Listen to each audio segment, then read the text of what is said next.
Praise the lord, shalom. प्रभु आप सब ਨੂੰ ਆਸ਼ੀਸ਼ ਦੇਵੇ। ਇੱਕ ਵਾਰ ਫਿਰ ਅਸੀਂ ਪਰਮੇਸ਼ਰ ਦੇ ਬਹੁਤ ਹੀ ਸ਼ੁਕਰਗੁਜ਼ਾਰ ਹਾਂ ਕਿ ਪਰਮੇਸ਼ਰ ਨੇ ਅੱਜ ਇਹ ਸਮਾਂ ਬਖਸ਼ਿਆ ਕਿ ਅਸੀਂ ਪਰਮੇਸ਼ਰ ਦੀ ਪਵਿੱਤਰ ਹਜ਼ੂਰੀ ਵਿੱਚ ਪਰਮੇਸ਼ਰ ਦੇ ਵਚਨ ਨੂੰ ਲੈ ਕੇ ਤੁਹਾਡੇ ਸਾਹਮਣੇ ਆ ਸਕੀਏ।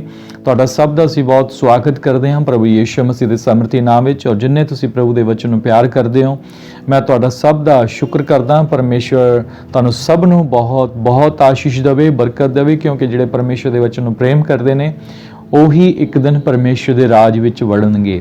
ਸੋ ਮੈਂ ਪਰਮੇਸ਼ਰ ਦਾ ਧੰਨਵਾਦ ਕਰਦਾ। ਅੱਜ ਦਾ ਜਿਹੜਾ ਵਚਨ ਹੈ, ਅੱਜ ਉਹੀ ਵਚਨ ਮੈਂ ਤੁਹਾਡੇ ਸਾਹਮਣੇ ਲੈ ਕੇ ਆਇਆ ਜਿਹੜਾ ਤੁਹਾਡੇ ਲਈ ਬਹੁਤ ਇੰਪੋਰਟੈਂਟ ਹੈ, ਤੁਹਾਡੇ ਲਈ ਬਹੁਤ ਜਾਣਨਾ ਜ਼ਰੂਰੀ ਹੈ।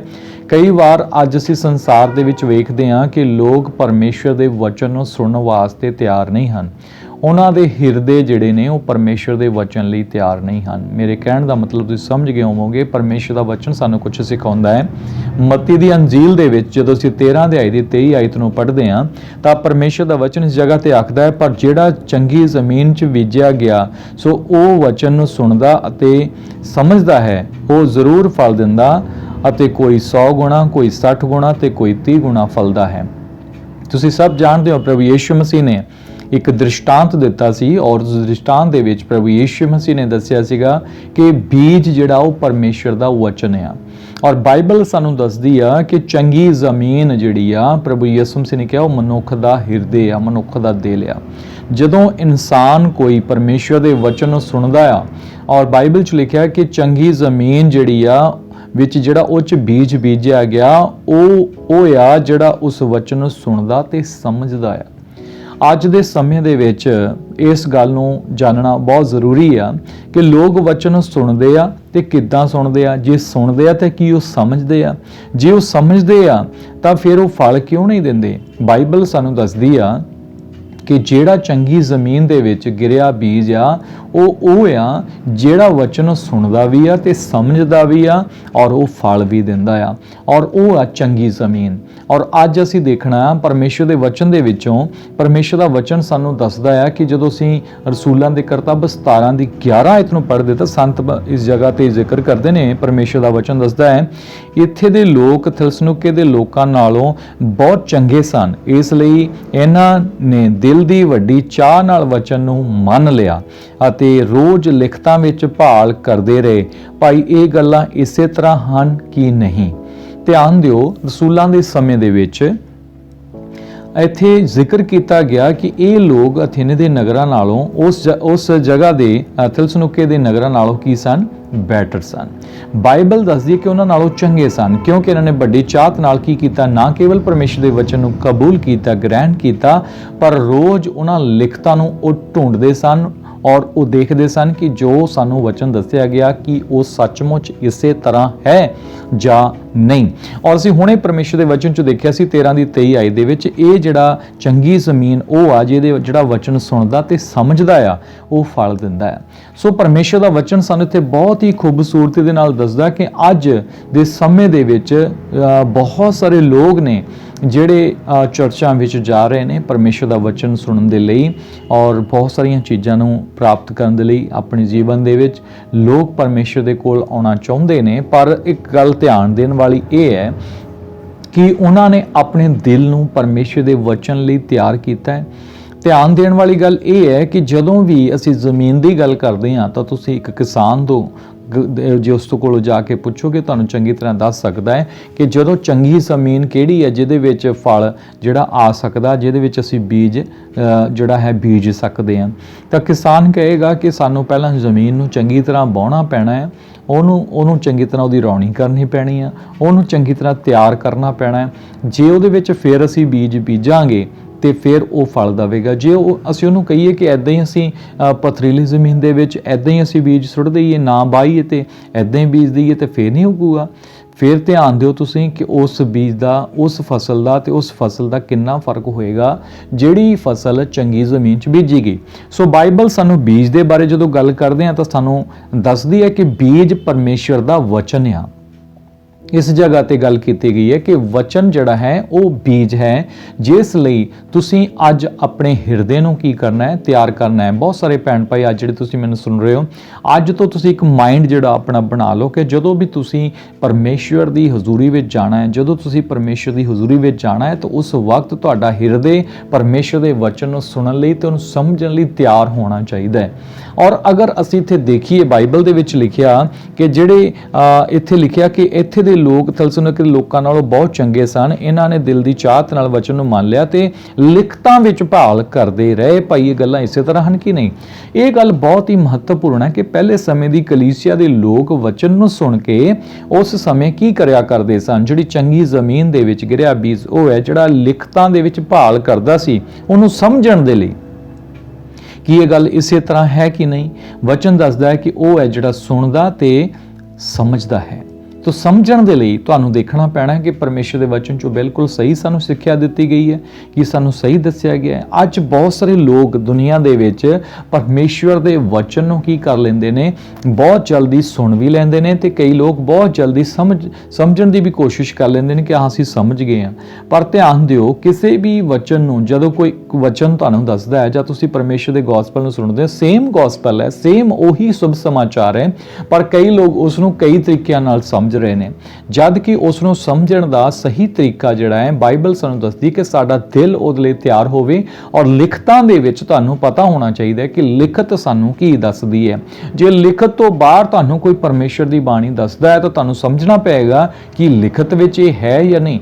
अज बहुत सारे प्रीचर ने दुनिया विच, घाट नहीं हैगी प्रचारकां दी। मैं जानदा कि प्रचारक बथेरे ने और बहुत सारे लोग फेमस पासवाना कोलों, बहुत ही मशहूर पास्टरां दे कोलों परमेश्वर दा वचन सुनना चाहुंदे ने। पर एक गल तुहानूं दसना चाहुंदा कि वो सुन तां रहे ने पर बिना अपने दिल दी तैयारी कीते तो। वो विश्वास तां करदे ने पर वो कदी भी इस चीज़ नूं समझदे नहीं कि असीं परमेश्वर दे वचन नूं जिहनूं सुनिया है कि वो लिखत दे अनुसार है या नहीं। जे असीं लिखत दे अनुसार उसनूं वेखण लगांगे तां तुहानूं पता चल जाएगा कि असल दे विच अज दे समय विच भरमाउण वाली सिੱਖਿਆ ਦੀ घाट नहीं है। ਜਿਹੜੀ कलीसिया, ਜਿਹੜਾ ਚੰਗਾ दिल है, ਜਿਹੜਾ ਚੰਗੇ दिल ਦੇ ਵਿੱਚ परमेश्वर ਦੇ वचन ਨੂੰ ਜਮ੍ਹਾਂ ਕਰਦਾ ਹੈ, ਉਹ ਕਿਸ ਤਰ੍ਹਾਂ ਦਾ ਮਨੁੱਖ ਹੁੰਦਾ ਹੈ। ਮੈਂ ਅੱਜ ਤੁਹਾਨੂੰ ਇਹੋ ਦੱਸਣਾ ਚਾਹੁੰਦਾ ਕਿ ਆਪਣੇ ਦਿਲ ਨੂੰ परमेश्वर ਦੇ वचन ਲਈ ਤਿਆਰ ਕਰੋ। ਜੇ ਤੁਹਾਡਾ ਦਿਲ परमेश्वर ਦੇ वचन ਲਈ ਤਿਆਰ ਹੋ ਜਾਏਗਾ ਤਾਂ ਤੁਸੀਂ ਚੰਗੀ ਗੱਲ ਨੂੰ ਸਮਝ ਪਾਓਗੇ ਕਿ ਸਹੀ ਗੱਲ ਕਿਹੜੀ ਹੈ ਤੇ ਗਲਤ ਗੱਲ ਕਿਹੜੀ ਹੈ। ਔਰ परमेश्वर ਦੇ वचन ਦੇ ਵਿੱਚ ਜੇ ਮੈਂ ਤੁਹਾਨੂੰ ਦੂਜਾ ਇਤਿਹਾਸ ਉਹਦੇ 12 ਦੀ 14 ਆਇਤ ਨੂੰ ਪੜ੍ਹ ਕੇ ਸੁਣਾਵਾਂ ਤਾਂ ਇੱਥੇ ਇਸ ਤਰ੍ਹਾਂ ਲਿਖਿਆ ਹੈ, उसने बुराई की थी क्यों जो उसने यहोवा दी खोज विच अपना मन ना लाया। बाइबल दसदी है कि मनुख दी एक बहुत वड्डी की हैगी है, एक गलती है, एक बंदे दी बहुत वड्डी गलती, बहुत वड्डा पाप असीं कह सकते हैं कि इंसान दा एक बहुत वड्डा पाप है। वो पाप ये है कि मनुख ने अपना दिल परमेश्वर दी खोज लई नहीं लगाया, जद कि परमेश्वर नूं ढूंढना बहुत औखा नहीं है। जद तुसीं परमेश्वर दे वचन विच, लिखतां दे विच परमेश्वर दे वचन दे अनुसार उसनूं ढूंढना शुरू करोगे ਤਾਂ ਤੁਸੀਂ ਪਾਓਗੇ ਕਿ ਪਰਮੇਸ਼ਰ ਦਾ ਵਚਨ ਜਿਹੜਾ ਹੈਗਾ ਉਹ ਤੁਹਾਨੂੰ ਪਰਮੇਸ਼ਰ ਦਾ ਸਹੀ ਤੇ ਸਿੱਧਾ ਮਾਰਗ ਦੱਸਦਾ ਹੈ। ਔਰ ਪਰਮੇਸ਼ਰ ਦੇ ਵਚਨ ਦੇ ਵਿੱਚ ਜਦ ਤੁਸੀਂ ਜਾਓਗੇ ਤਾਂ ਪਰਮੇਸ਼ਰ ਦਾ ਵਚਨ ਤੁਹਾਡਾ ਮਾਰਗਦਰਸ਼ਨ ਕਰਦਾ ਹੈ। ਪਰਮੇਸ਼ਰ ਦਾ ਵਚਨ ਤੁਹਾਡੇ ਪੈਰਾਂ ਲਈ ਦੀਪਕ ਤੇ ਰਾਹਾਂ ਦਾ ਚਾਨਣ ਹੈ। ਬਾਈਬਲ ਦੱਸਦੀ ਹੈ ਕਿ ਵਚਨ ਦੇ ਦੁਆਰਾ ਹੀ ਸਭ ਕੁਝ ਰਚਿਆ ਗਿਆ, ਵਚਨ ਹੀ ਦੇਹਧਾਰੀ ਹੋ ਕੇ ਆਇਆ, ਵਚਨ ਦੇ ਵਿੱਚ ਹੀ ਸਾਰੀ ਜਿਹੜੀ ਹੈਗੀ ਆ ਲਿਖਤ ਜਿਹੜੀ ਸਾਨੂੰ ਦੱਸਦੀ ਆ ਕਿ वचन के द्वारा ही सानू परमेश्वर के सुभाव का पता चलता है। वचन के द्वारा ही असी जान लैंदे कि परमेश्वर किहो जिहा है। हालेलुया। परमेश्वर के वचन के द्वारा ही वो साडी अज भी अगवाई करता है। और बाइबल सानू दसदी कि अपने वचन नाल सानू धोंदा है। और बाइबल सानू इत्थे ये दसदी है कि मनुख की वरियाई की है कि उसने अपना मन यहोवा की खोज विच या उसनू भालण विच नहीं लगाया। जदों इस तरह असीं दूजा इतिहास उहदे 30 ਦੀ 19 आयत नूं पढ़दे हां तां लिखिया कि यहोवा जो नेक है हर एक नूं खिमा करे जिसने परमेश्वर की भाल लई अपना दिल लाया है। परमेश्वर हरेक दे पापां नूं माफ़ कर सकदा है जिहड़ा भी अपना दिल परमेश्वर नूं ढूंढण दे विच लगाउंदा है। ਔਰ ਪਰਮੇਸ਼ਰ ਦੇ ਵਚਨ ਜਿੱਥੇ ਬਹੁਤ ਸੋਹਣਾ ਲਿਖਿਆ ਹੈ, ਅਰਥਾਤ ਪਰਮੇਸ਼ਰ ਦੇ ਪਿਓ ਦਾਦਾ ਦਾ ਪਰਮੇਸ਼ਰ ਭਾਵੇਂ ਹੀ ਉਹ ਪਵਿੱਤਰ ਸਥਾਨ ਦੀ ਪਵਿੱਤਰਤਾ ਅਨੁਸਾਰ ਸਾਫ਼ ਨਾ ਹੋਇਆ ਹੋਵੇ। ਬਾਈਬਲ 'ਚ ਲਿਖਿਆ ਕਿ ਚਾਹੇ ਕੋਈ ਵੀ ਬੰਦਾ ਕਿੰਨਾ ਵੀ ਪਾਪੀ ਹੋਵੇ, ਭਾਵੇਂ ਉਹ ਸਾਫ਼ ਨਾ ਹੋਇਆ ਹੋਵੇ, ਖੁਦਾ ਉਹਦੀਆਂ ਗਲਤੀਆਂ ਨੂੰ ਖਿਮਾ ਕਰਕੇ ਪਰਮੇਸ਼ਰ ਉਹਨੂੰ ਕੀ ਕਰ ਸਕਦਾ? ਮਾਫ ਕਰ ਸਕਦਾ, ਜਿਹੜਾ ਆਪਣਾ ਦਿਲ ਪਰਮੇਸ਼ਰ ਨੂੰ ਢੂੰਡਣ ਦੇ ਵਿੱਚ ਲਗਾਉਂਦਾ ਹੈ, ਜਿਹਨੇ ਪਰਮੇਸ਼ਰ ਦੀ ਭਾਲ ਲਈ ਆਪਣਾ ਦਿਲ ਲਗਾਇਆ। ਹਾਲੇਲੂਇਆ। ਆਪਾਂ ਦੇਖਦੇ ਹਾਂ ਦੁਨੀਆ ਵਿੱਚ ਬਹੁਤ ਲੋਕ ਸੌਖਾ ਤਰੀਕਾ ਲੱਭਦੇ ਆ। ਸੌਖਾ ਤਰੀਕਾ ਇਹ ਆ ਕਿ ਹਾਂ ਪਰਮੇਸ਼ਰ ਦਾ ਵਚਨ ਸਾਨੂੰ ਸੁਣਨਾ ਹੈ ਕਿ ਕੋਈ ਕਿਤੇੋਂ ਵੀ ਦੱਸ ਦੇਵੇ, ਬਸ ਠੀਕ ਹੀ ਆ, ਸਾਰਾ ਕੁਝ ਠੀਕ ਹੀ ਹੈ ਕਰਕੇ ਆਪਾਂ ਮੰਨ ਲੈਂਦੇ ਆ। ਅੱਜ ਮੈਂ ਦੱਸਣਾ ਚਾਹੁੰਦਾ, ਬਹੁਤ ਵੱਡੇ ਵੱਡੇ ਚਰਚਾਂ ਦੇ ਲੋਕ ਗੱਲ ਕਰਦੇ ਆ, ਪਰ ਜਦੋਂ ਅਸੀਂ ਉਹਨਾਂ ਨੂੰ ਮਿਲਦੇ ਆ, ਉਹਨਾਂ ਦੇ ਵਿੱਚ ਜੀਵਨ ਦੇ ਵਿੱਚ ਇੱਕ ਚੀਜ਼ ਦੀ ਬਹੁਤ ਘਾਟ ਨਜ਼ਰ ਆਉਂਦੀ ਹੈ। ਚਮਤਕਾਰਾਂ ਦੀ ਗਿਣਤੀ ਉਹਨਾਂ ਕੋਲ ਜਿੰਨੀ ਮਰਜ਼ੀ ਸੁਣ ਲਓ, ਉਹਨਾਂ ਕੋਲ ਹੋਰ ਜਿੰਨੀ ਮਰਜ਼ੀਆਂ ਗੱਲਾਂ ਸੁਣ ਲਓ, ਲੇਕਿਨ ਜਦੋਂ ਵਚਨ ਦੀ ਗੱਲ ਆਉਂਦੀ ਆ ਤਾਂ ਉਹ ਬਾਈਬਲ ਦੇ ਵਿੱਚੋਂ ਕੁਝ ਵੀ ਬੋਲਣ ਨੂੰ ਤਿਆਰ ਨਹੀਂ ਹੈਗਾ। ਕਹਿੰਦੇ ਠੀਕ ਹੀ ਹੈ, ਜੋ ਵੀ ਪ੍ਰੋਫੈਸੀ ਬੋਲੀ ਹੈ, ਜੋ ਕਿਸੇ ਨੇ ਪ੍ਰੋਫੈਟਿਕ ਵਰਡ ਬੋਲਿਆ ਜੀ, ਉਸਨੇ ਇਹ ਕੀਤਾ ਜੀ, ਉਸਨੇ ਉਹ ਕੀਤਾ, ਕੀ ਉਹ ਬਾਈਬਲ ਆਧਾਰਿਤ ਹੈ? ਇਸ ਗੱਲ ਦਾ ਕੋਈ ਵੀ ਉਹਨਾਂ ਦੇ ਕੋਲ ਕੀ ਨਹੀਂ ਹੈ, ਜਵਾਬ ਨਹੀਂ ਹੈਗਾ। ਉਹ ਕਹਿੰਦੇ ਠੀਕ ਹੀ ਆ, ਪਰਮੇਸ਼ਰ ਨੇ ਉਹਨਾਂ ਨੂੰ ਕਿਹਾ ਸੀ। ਅੱਜ ਵੀ ਪਰਮੇਸ਼ਰ ਗੱਲ ਕਰਦਾ ਹੈ। ਮੈਂ ਤੁਹਾਨੂੰ ਦੱਸਣਾ ਚਾਹੁੰਦਾ, ਪਰਮੇਸ਼ਰ ਕਦੀ ਵੀ ਵਚਨ ਤੋਂ ਬਾਹਰ ਜਾ ਕੇ ਗੱਲ ਨਹੀਂ ਕਰਦੇ। ਅੱਜ ਵੀ ਪਰਮੇਸ਼ਰ ਦਾ ਆਤਮਾ ਗੱਲਾਂ ਕਰਦਾ ਹੈ, ਲੇਕਿਨ ਪਰਮੇਸ਼ਰ ਹਮੇਸ਼ਾ ਵਚਨ ਦੇ ਦੁਆਰਾ ਹੀ ਗੱਲ ਕਰਦੇ ਨੇ। ਪਰਮੇਸ਼ਰ ਦਾ ਆਤਮਾ ਵੀ ਕਦੀ ਵੀ ਲਿਖਤ ਤੋਂ ਬਾਹਰ ਜਾ ਕੇ ਗੱਲ ਨਹੀਂ ਕਰਦਾ। ਪਰਮੇਸ਼ਰ ਹਮੇਸ਼ਾ ਆਪਣੇ ਵਚਨ ਦੇ ਦੁਆਰਾ ਹੀ ਗੱਲ ਕਰਦਾ ਹੈ। ਸੋ ਮੈਂ ਪਰਮੇਸ਼ਰ ਦਾ ਬਹੁਤ ਸ਼ੁਕਰਗੁਜ਼ਾਰ ਹਾਂ ਕਿ ਤੁਸੀਂ ਇਸ ਵਚਨ ਨੂੰ ਸਿੱਖ ਰਹੇ ਹੋ। ਮੈਂ ਇੱਕ ਬਹੁਤ ਵੱਡੀ ਸੱਚਾਈ ਤੁਹਾਨੂੰ ਦੱਸਾਂਗਾ, ਜਿਹੜੀ ਬਾਈਬਲ ਦੇ ਵਿੱਚ ਅਫਸੀਆਂ ਦੇ ਖੱਤ ਦੇ ਵਿੱਚ ਲਿਖੀ ਗਈ ਹੈ। ਅਫਸੀਆਂ ਦਾ ਖੱਤ ਉਹਦਾ 4 ਅਧਿਆਇ ਤੇ 11 ਤੋਂ ਲੈ ਕੇ 14 ਵਚਨ, ਬੜੇ ਧਿਆਨ ਨਾਲ ਸਾਰੇ ਜਾਣੇ ਸੁਣੋ। ਉੱਥੇ ਲਿਖਿਆ ਹੈ, ਉਹਨੇ ਕਈਆਂ ਨੂੰ ਰਸੂਲ, ਕਈਆਂ ਨੂੰ ਨਬੀ, ਕਈਆਂ ਨੂੰ ਪ੍ਰਚਾਰਕ, ਕਈਆਂ ਨੂੰ ਪਾਸਵਾਨ ਤੇ ਉਸਤਾਦ ਕਰਕੇ ਦੇ ਦਿੱਤਾ। ਬੜੇ ਧਿਆਨ ਨਾਲ ਸੁਣਨਾ ਪਰਮੇਸ਼ਰ ਦੇ ਵਚਨ ਨੂੰ। ਬਾਣੀ ਦੱਸਦੀ ਹੈ ਕਿ ਪਰਮੇਸ਼ਰ ਨੇ 5 ਪ੍ਰਕਾਰ ਦੀ ਸੇਵਕਾਈ ਜਿਹੜੀ ਹੈ ਉਹ ਦੇ ਦਿੱਤੀ। 5 ਪ੍ਰਕਾਰ ਦੀ ਸੇਵਕਾਈ ਦੇ ਵਿੱਚ ਕਈਆਂ ਨੂੰ ਰਸੂਲ, ਕਈਆਂ ਨੂੰ ਨਬੀ, ਕਈਆਂ ਨੂੰ ਪ੍ਰਚਾਰਕ, ਕਈਆਂ ਨੂੰ ਪਾਸਵਾਨ ਤੇ ਉਸਤਾਦ ਕਰਕੇ ਦੇ ਦਿੱਤਾ। ਉਸਤਾਦ ਮਤਲਬ ਟੀਚਰ। ਪਰਮੇਸ਼ਰ ਦੇ ਵਚਨ ਦੇ ਵਿੱਚ 5 ਪ੍ਰਕਾਰ ਦੀ ਸੇਵਕਾਈ ਹੈ। ਔਰ ਅੱਜ ਦੇ ਸਮੇਂ ਦੇ ਵਿੱਚ ਜੇ ਤੁਸੀਂ ਧਿਆਨ ਦੋਗੇ ਸਿਰਫ ਪੰਜਾਬ ਤੇ, ਮੈਂ ਤੁਹਾਨੂੰ ਦੱਸਣਾ ਚਾਹੁੰਦਾ, ਸਿਰਫ ਅਗਰ ਤੁਸੀਂ ਪੰਜਾਬ ਤੇ ਧਿਆਨ ਦੋਗੇ, ਇੱਥੇ ਹਰ ਕੋਈ ਕਹਿੰਦਾ ਹੈ ਕਿ ਮੈਂ ਪ੍ਰੋਫਿਟ ਹਾਂ। ਇੱਥੇ ਹਰ ਕੋਈ ਕਹੀ ਜਾਂਦਾ ਕਿ ਮੈਂ ਕੀ ਹੈਗਾ? ਪ੍ਰੇਰਿਤ ਹਾਂ। ਔਰ ਹਰ ਕੋਈ ਪ੍ਰੇਰਿਤ ਕਹਾਉਂਦਾ ਤੇ ਹਰ ਕੋਈ ਪ੍ਰੋਫਿਟ ਕਹਾਉਂਦਾ ਹੈ। ਪਰ ਮੈਂ ਤੁਹਾਨੂੰ ਇਹ ਕਹਿਣਾ ਚਾਹੁੰਦਾ, ਮੈਂ ਕਿਸੇ ਦੇ ਅਗੇਂਸਟ ਨਹੀਂ ਹੈਗਾ, ਕਿਸੇ ਦੇ ਖਿਲਾਫ ਨਹੀਂ ਹੈਗਾ, ਪਰ ਮੈਂ ਇੱਕ ਚੀਜ਼ ਤੁਹਾਨੂੰ ਦੱਸਣਾ ਨਾ, ਬਾਈਬਲ ਸਾਨੂੰ 5 ਪ੍ਰਕਾਰ ਦੀ ਸੇਵਕਾਈ ਦੀ ਗੱਲ ਕਰਦੀ ਹੈ। ਔਰ ਅੱਜ ਦੇ ਸਮੇਂ ਵਿੱਚ ਬਹੁਤ ਜ਼ਿਆਦਾ ਘਾਟ ਪਾਈ ਜਾਂਦੀ ਹੈ ਸਿੱਖਿਆ ਦੀ, ਤਾਲੀਮ ਦੀ, ਔਰ ਬਾਈਬਲ ਟੀਚਰਾਂ ਦੀ ਅੱਜ ਜਿਹੜੀ ਹੈਗੀ ਹੈ ਘਾਟ ਪਾਈ ਜਾਂਦੀ। ਬਾਈਬਲ ਟੀਚਰ ਜਿਹੜੇ ਨੇ ਉਹਨਾਂ ਦੀ ਕੋਈ ਸੁਣਦਾ ਨਹੀਂ। ਅਗਰ ਕੋਈ ਪਰਮੇਸ਼ਰ ਦੇ ਵਚਨ ਦੀ ਸਹੀ ਤਾਲੀਮ ਦੇਣਾ ਜਾਣਦਾ ਹੈ, ਅੱਜ ਉਸ ਤੋਂ ਕੋਈ ਤਾਲੀਮ ਲੈਣਾ ਨਹੀਂ ਚਾਹੁੰਦਾ, ਤੇ ਨਾ ਹੀ ਕੋਈ ਵੱਡੇ ਪ੍ਰੋਫਿਟਸ ਜਾਂ ਕੋਈ ਪ੍ਰੇਰਿਤ ਜਿਹੜੇ ਨੇ ਉਹ ਉਹਨਾਂ ਨੂੰ ਪਰਮੇਸ਼ਰ ਦੇ ਵਚਨ ਨੂੰ ਸਿੱਖਣ ਲਈ ਭੇਜਣਾ ਚਾਹੁੰਦੇ ਨੇ। ਕਿਉਂਕਿ ਜੇ ਉਹਨਾਂ ਨੂੰ ਸਿੱਖਿਆ ਮਿਲ ਜਾਏਗੀ ਤਾਂ ਫਿਰ ਕੀ ਹੋਏਗਾ? ਫਿਰ ਉਹਨਾਂ ਦੀਆਂ ਅੱਖਾਂ ਖੁੱਲ੍ਹ ਜਾਣਗੀਆਂ, ਪਰਮੇਸ਼ਰ ਦੇ ਵਚਨ ਦੇ ਦੁਆਰਾ ਸਹੀ ਸਿੱਖਿਆ ਤੇ ਪਹੁੰਚ ਜਾਣਗੇ ਤੇ ਸਹੀ ਸਿੱਖਿਆ ਉਹਨਾਂ ਦਾ ਮਾਰਗਦਰਸ਼ਨ ਕਰੇਗੀ। ਬਾਈਬਲ ਦੱਸਦੀ ਕਿ 5 ਪ੍ਰਕਾਰ ਦੀ ਸੇਵਕਾਈ ਖੁਦਾ ਨੇ ਆਖਰ ਦਿੱਤੀ ਕਿਉਂ? ਇੱਥੇ ਲਿਖਿਆ, ਜਦੋਂ 12 ਦੇਖਦੇ ਹਾਂ ਤਾਂ ਲਿਖਿਆ, ਤਾਂ ਜੋ ਸੇਵਕਾਈ ਦੇ ਕੰਮ ਲਈ ਸੰਤ ਸਿੱਧ ਹੋਣ। ਕੀ ਹੋਣ? ਸੰਤ ਸਿੱਧ ਹੋਣ। ਸਿੱਧ ਹੋਣ ਲਈ ਸੇਵਕਾਈ ਦਿੱਤੀ ਗਈ ਹੈ। ਇਹ ਕੋਈ ਰੈਂਕ ਨਹੀਂ ਹੈਗੇ, ਇਹ ਕੋਈ ਸਾਡੀਆਂ ਉੱਚੀਆਂ ਪਦਵੀਆਂ ਨਹੀਂ ਹੈਗੀਆਂ ਕਿ ਅਸੀਂ ਆਪਣੇ ਨਾਮ ਦੇ ਨਾਲ ਕੁਝ ਵੀ ਲਗਾ ਲਈਏ। ਚਾਹੇ ਮੈਂ ਆਪਣੇ ਨਾਮ ਦੇ ਨਾਲ ਬਿਸ਼ਪ ਲਿਖ ਲਵਾਂ, ਚਾਹੇ ਰੈਵਰੈਂਡ ਲਿਖ ਲਵਾਂ, ਚਾਹੇ ਮੈਂ ਆਪਣੇ ਨਾਮ ਦੇ ਮੂਹਰੇ ਪ੍ਰੋਫਿਟ ਲਿਖ ਲਵਾਂ, ਚਾਹੇ ਮੈਂ ਆਪਣੇ ਆਪ ਨੂੰ ਆਪ ਹੀ ਕੀ ਬਣਾ ਲਵਾਂ, ਪ੍ਰੇਰਿਤ ਬਣਾ ਲਵਾਂ। ਜਦ ਤੱਕ ਖੁਦਾ ਨੇ ਤੁਹਾਡੇ ਅੰਦਰ ਉਸ ਸੇਵਕਾਈ ਨੂੰ ਨਾ ਭਰਿਆ ਹੋਵੇ, ਜਿਸ ਸੇਵਕਾਈ ਦੀ ਗੱਲ ਅਸੀਂ ਕਰ ਰਹੇ ਹਾਂ, ਤਾਂ ਤੁਸੀਂ ਆਪਣੇ ਆਪ ਨੂੰ ਆਪ ਹੀ ਕੀ ਨਹੀਂ ਬਣਾ ਸਕਦੇ। ਕਿਸੇ ਵੀ ਤਰੀਕੇ ਨਾਲ ਆਪਣੇ ਆਪ ਨੂੰ ਆਪ ਹੀ ਸੰਤ ਨਾ ਬਣਾਓ। ਬਾਈਬਲ ਸਾਨੂੰ ਦੱਸਦੀ ਹੈ ਕਿ ਇਹ ਸੇਵਕਾਈ ਇਸ ਲਈ ਦਿੱਤੀ ਗਈ ਹੈ ਤਾਂ ਕਿ ਸੰਤ ਜਿਹੜੇ ਸਿੱਧ ਹੋ ਜਾਣ। ਸੰਤ ਜਿਹੜੀ ਸਾਰੀ ਕਲੀਸਿਆ ਸੰਤਾਂ ਦੀ ਹੈ, ਜਿੰਨੇ ਵੀ ਕਲੀਸਿਆ ਦੀ ਸੰਗਤ ਹੈ, ਸਾਰੇ ਸੰਤ ਨੇ। ਖੁਦਾ ਨੇ ਹਰ ਇੱਕ ਨੂੰ, ਪਰਮੇਸ਼ਰ ਨੇ ਹਰ ਇੱਕ ਨੂੰ ਆਪਣੀ ਮਹਿਮਾ ਦੇ ਲਈ ਚੁਣਿਆ ਹੈ ਤਾਂ ਕਿ ਉਹ ਲੋਕ ਪਰਮੇਸ਼ਰ ਦੇ ਵਚਨ ਲਈ ਉਹ ਬਿਲਕੁਲ ਤਿਆਰ ਹੋ ਜਾਣ। ਬਾਈਬਲ ਵਿੱਚ ਲਿਖਿਆ, ਤਾਂ ਕਿ ਪਵਿੱਤਰ ਜਿਹੜਾ, ਤਾਂ ਕਿ ਸੇਵਕਾਈ ਦੇ ਕੰਮ ਲਈ ਸੰਤ ਸਿੱਧ ਹੋਣ ਅਤੇ ਮਸੀਹ ਦੀ ਦੇ ਉਸਰਦੀ ਜਾਵੇ। ਔਰ ਜਦੋਂ 13 ਦੇਖਦੇ ਹਾਂ, ਜਦੋਂ ਤੀਕ ਅਸੀਂ ਸਭੇ ਨੇਚਾ ਦੀ ਅਤੇ ਪਰਮੇਸ਼ਰ ਦੇ ਪੁੱਤਰ ਦੀ ਪਛਾਣ ਦੀ ਇਕਤਾ ਅਤੇ ਪੂਰੇ ਮਰਦੋਪਣੇ ਤੇ ਅਰਥਾਤ ਮਸੀਹ ਦੀ ਪੂਰੀ ਡੀਲ ਡੋਲ ਦੇ ਅੰਦਾਜ਼ੇ ਤੱਕ ਨਾ ਪਹੁੰਚੀਏ।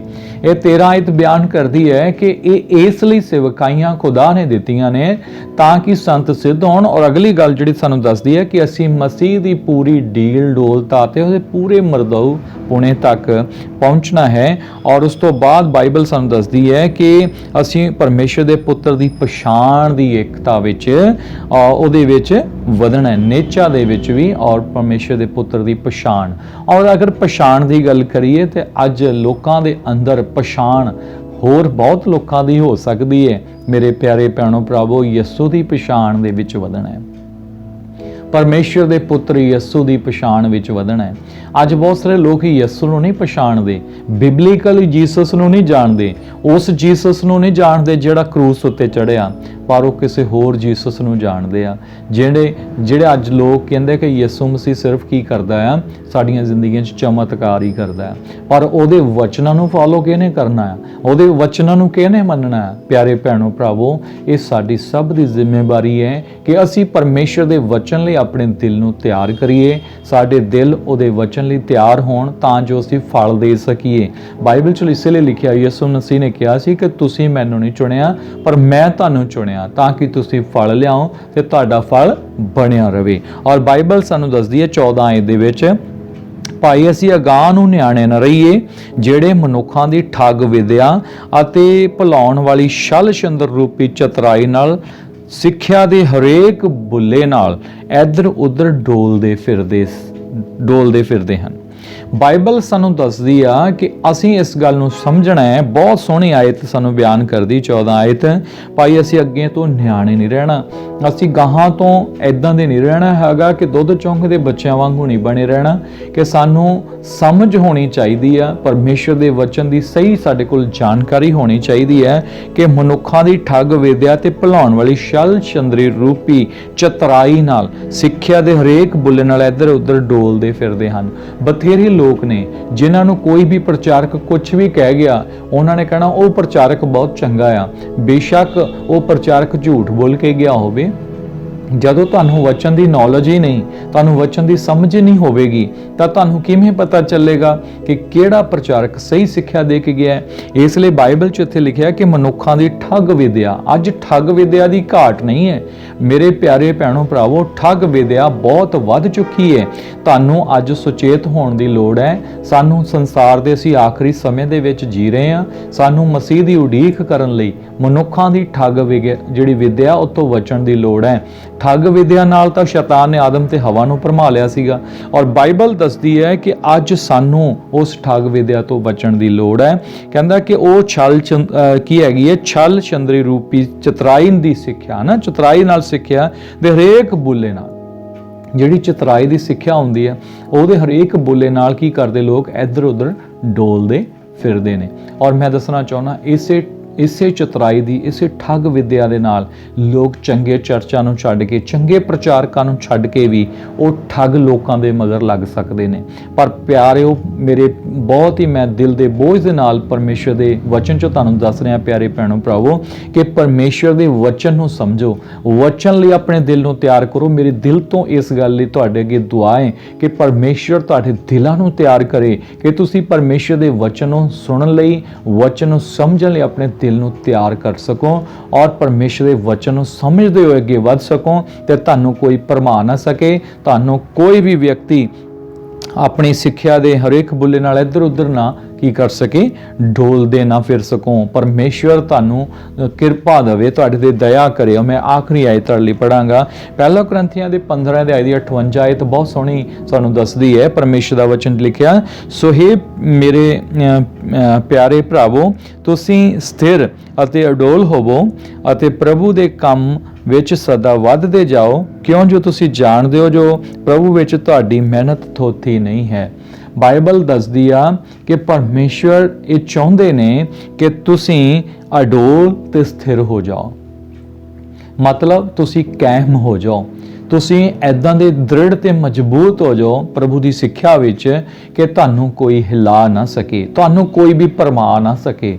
ਜਿਹੜੇ ਤੁਹਾਨੂੰ ਭਰਮਾਉਣ ਵਾਲੇ ਆ ਉਹਨਾਂ ਨੂੰ ਤੁਸੀਂ ਸਿੱਖਿਆ ਦੇ ਕੇ ਉਹਨਾਂ ਨੂੰ ਪਰਮੇਸ਼ਰ ਦੇ ਰਾਜ ਦੀ ਖੁਸ਼ਖਬਰੀ ਸੁਣਾ ਕੇ ਉਹਨਾਂ ਨੂੰ ਬਦਲ ਸਕੋ। ਪਰਮੇਸ਼ਰ ਚਾਹੁੰਦੇ ਨੇ ਕਿ ਤੁਸੀਂ ਵਚਨ ਦੇ ਵਿੱਚ ਲਿਖਿਆ ਕਹਿੰਦਾ ਪ੍ਰਭੂ ਦੇ ਕੰਮ ਵਿੱਚ ਸਦਾ ਵੱਧਦੇ ਜਾਓ। ਮੈਂ ਜਾਣਦਾ ਬੇਸ਼ੱਕ ਅੱਜ ਤੁਸੀਂ 2 4 ਜਾਂ ਅਸੀਂ 10 ਜਾਣੇ ਇਕੱਠੇ ਹੋ ਕੇ ਕਿਉਂ ਨਾ ਪ੍ਰਾਰਥਨਾ ਕਰੀਏ, ਪਰ ਧਿਆਨ ਦਿਓ ਪਰਮੇਸ਼ਰ ਸਾਡੇ ਵਿੱਚ ਹੋਣੇ ਚਾਹੀਦੇ ਨੇ। ਬਾਈਬਲ ਸਾਨੂੰ ਦੱਸਦੀ ਹੈ ਕਿ ਪ੍ਰਭੂ ਦੇ ਕੰਮ ਵਿੱਚ ਵੱਧਦੇ ਜਾਓ, ਕਿਉਂਕਿ ਤੁਸੀਂ ਜਾਣਦੇ ਹੋ ਕਿ ਤੁਹਾਡੀ ਜਿਹੜੀ ਮਿਹਨਤ ਹੈ ਪ੍ਰਭੂ ਵਿੱਚ ਉਹ ਵਿਅਰਥ ਨਹੀਂ ਹੈਗੀ। ਅੱਜ ਇਸ ਗੱਲ ਨੂੰ ਯਾਦ ਰੱਖਿਓ ਕਿ ਅਸੀਂ ਭੀੜਾਂ ਦੇ ਵਿੱਚ ਨਹੀਂ, ਅਸੀਂ ਪਰਮੇਸ਼ਰ ਦੇ ਪਿੱਛੇ ਚੱਲਣਾ ਆ। ਪਰਮੇਸ਼ਰ ਦੇ ਪਿੱਛੇ ਚੱਲਣ ਵਾਲੇ ਲੋਕ ਉਹ ਨੇ ਜਿਹੜੇ ਉਹਦੇ ਵਚਨ ਨੂੰ ਸਮਝਦੇ ਨੇ, ਉਹਦੇ ਵਚਨ ਨੂੰ ਸੁਣਦੇ ਨੇ। ਮੈਂ ਇਸ ਤੋਂ ਪਹਿਲੀ ਗੱਲ ਤੁਹਾਨੂੰ ਉਸੇ ਵਚਨ ਤੇ ਲਿਆਵਾਂਗਾ, ਚੰਗੀ ਜ਼ਮੀਨ ਵਿੱਚ ਡਿੱਗਿਆ ਬੀਜ ਉਹ ਆ ਜੋ ਵਚਨ ਨੂੰ ਸੁਣਦਾ ਤੇ ਸਮਝਦਾ ਹੈ, ਸੁਣਦਾ ਤੇ ਸਮਝਦਾ ਹੈ, ਉਹ ਜ਼ਰੂਰ ਫਲ ਦਿੰਦਾ ਹੈ। ਔਰ ਮੈਂ ਉਮੀਦ ਕਰਦਾ, ਮੈਂ ਵਿਸ਼ਵਾਸ ਕਰਦਾ ਕਿ ਪਰਮੇਸ਼ਰ ਤੁਹਾਨੂੰ ਇਹਨਾਂ ਵਚਨਾਂ ਰਾਹੀਂ ਜ਼ਰੂਰ ਆਸ਼ੀਸ਼ ਦੇਣਗੇ ਔਰ ਤੁਸੀਂ ਇਸ ਸੁਨੇਹੇ ਨੂੰ ਬਹੁਤਿਆਂ ਤੱਕ ਪਹੁੰਚਾਓਗੇ। ਔਰ ਤੁਹਾਡਾ ਜਦੋਂ ਮੂੰਹ ਖੁੱਲੇਗਾ ਪਰਮੇਸ਼ਰ ਦੇ ਰਾਜ ਦੀ ਖੁਸ਼ਖਬਰੀ ਦੇ ਲਈ, ਤਾਂ ਤੁਹਾਡੇ ਮੂੰਹ ਤੋਂ ਬਹੁਤ ਲੋਕ ਬਰਕਤ ਪਾਉਣਗੇ। ਜਦ ਤੁਸੀਂ ਪਰਮੇਸ਼ਰ ਦਾ ਵਚਨ ਦੂਜਿਆਂ ਤੱਕ ਪਹੁੰਚਾਓਗੇ ਤਾਂ ਸੱਚਮੁੱਚ ਤੁਹਾਨੂੰ ਆਨੰਦ ਆਵੇਗਾ, ਤੁਹਾਨੂੰ ਖੁਸ਼ੀ ਮਿਲੇਗੀ, ਕਿਉਂਕਿ ਇਸ ਜਗ੍ਹਾ ਤੇ ਲਿਖਿਆ ਹੈ ਕਿ ਜਿਹੜਾ ਵਚਨ ਨੂੰ ਸੁਣਦਾ ਤੇ ਸਮਝਦਾ ਉਹ ਜ਼ਰੂਰ ਫਲ ਦਿੰਦਾ ਆ। ਫਲ ਦੇਣ ਵਾਲੇ ਆਪਾਂ ਬਣਨਾ। ਪਰਮੇਸ਼ਰ ਸਾਨੂੰ ਫਲਵੰਤ ਦੇਖਣਾ ਚਾਹੁੰਦਾ, ਫਲਦਾਇਕ ਦੇਖਣਾ ਚਾਹੁੰਦਾ ਆ। ਐਦਾਂ ਨਹੀਂ ਕਿ ਸਾਡੇ ਅੰਦਰ ਫੁੱਲ ਲੱਗੇ ਹੋਣ, ਪੱਤੇ ਬਥੇਰੇ ਹੋਣ, ਹਰੇ ਭਰੇ ਨਜ਼ਰ ਆਈਏ, ਪਰ ਫਲ ਵਿੱਚ ਕੋਈ ਵੀ ਨਾ ਹੋਵੇ। ਤੇ ਸਾਡੇ ਅੰਦਰ ਫਲ ਨਜ਼ਰ ਆਣੇ ਜ਼ਰੂਰੀ ਨੇ। ਫਲ ਜਿਹੜੇ ਫਲ ਦਿੰਦੇ ਆ ਨਾ, ਉਹਨਾਂ ਨੂੰ ਪੱਥਰ ਵੀ ਵੱਜਦੇ ਆ, ਉਹਨਾਂ ਨੂੰ ਲੋਕ ਬਹੁਤ ਦੁੱਖ ਵੀ ਦਿੰਦੇ ਆ। ਤੁਸੀਂ ਦੇਖਿਆ ਹੋਣਾ ਕਿ ਜਿਹੜਾ ਬੂਟਾ ਜ਼ਿਆਦਾ ਫਲਦਾਰ ਹੁੰਦਾ ਉਹਦੇ ਤੇ ਲੋਕ ਬੱਟੇ ਮਾਰਦੇ ਆ, ਪੱਥਰ ਮਾਰਦੇ, ਪਰ ਉਹ ਫਿਰ ਵੀ ਕੀ ਦਿੰਦਾ ਹੈ? ਫਲ ਹੀ ਦਿੰਦਾ ਆ। ਸੋ ਧਿਆਨ ਦਿਓ, ਅਸੀਂ ਫਲਦਾਇਕ ਬ੍ਰਿਕਸ਼ ਹੈਗੇ ਆ, ਪਰਮੇਸ਼ਰ ਦੇ ਪਿੱਛੇ ਚੱਲਣ ਵਾਲੇ ਲੋਕ ਆ। ਜਦੋਂ ਅਸੀਂ ਪਰਮੇਸ਼ਰ ਦੇ ਪਿੱਛੇ ਚੱਲਦੇ ਆ ਤੇ ਬਹੁਤਿਆਂ ਨੂੰ ਚੰਗਾ ਨਹੀਂ ਲੱਗੇਗਾ। ਵਚਨ ਅਨੁਸਾਰ ਚੱਲਣ ਵਾਲੇ ਲੋਕਾਂ ਦੇ ਨਾਲ ਭੀੜਾਂ ਨਹੀਂ ਜੁੜਦੀਆਂ, ਉਹਦੇ ਨਾਲ ਬਹੁਤ ਘੱਟ ਲੋਕ ਜੁੜਦੇ, ਵਿਰਲੇ ਲੋਕ ਜੁੜਦੇ ਆ। ਪਰ ਜਿਹੜੇ ਲੋਕ ਸਿਰਫ ਭਰਮਾਉਣ ਵਾਲੀ ਸਿੱਖਿਆ ਦਿੰਦੇ ਨੇ, ਉਹਨਾਂ ਦੇ ਪਿੱਛੇ ਬਹੁਤ ਲੋਕ ਛੇਤੀ ਦੌੜ ਜਾਂਦੇ ਆ। ਪਰ ਬਾਈਬਲ ਵਿੱਚ ਲਿਖਿਆ ਆ ਕਿ ਐਦਾਂ ਦਾ ਰਾਹ ਵੀ ਜਿਹੜਾ ਮਨੁੱਖ ਨੂੰ ਸਿੱਧਾ ਲੱਗਦਾ, ਪਰ ਉਹਦਾ ਅੰਤ ਜਿਹੜਾ ਉਹ ਮੌਤ ਆ।